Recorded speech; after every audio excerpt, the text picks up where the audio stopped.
Et salut!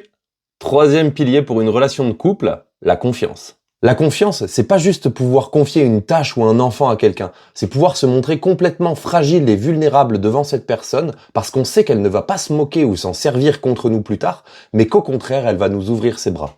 Come on, son.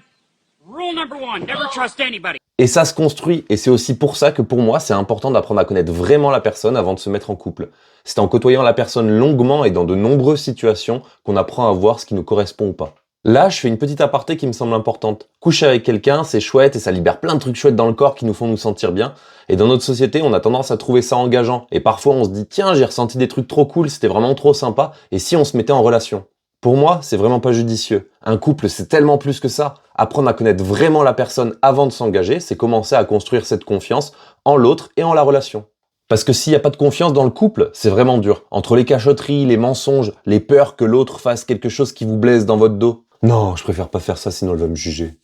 Oh, il m'acceptera jamais si c'est ça. Ah non, je peux pas être avec elle comme je suis avec mes potes, t'es ouf. Si vous n'êtes pas vous-même ou que vous vivez dans la peur à chaque fois que il ou elle s'absente parce que vous ne pouvez pas contrôler ce que il ou elle fait, c'est que vous n'avez pas assez confiance en l'autre ou en vous-même.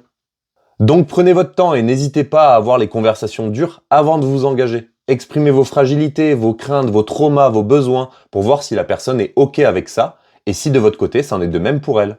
Ça vous évitera de développer des sentiments affectifs forts et de souffrir après alors que certaines choses vous semblaient incohérentes depuis le début. Et n'oubliez pas, l'important c'est pas de convaincre ou d'avoir raison, c'est juste de planter des graines.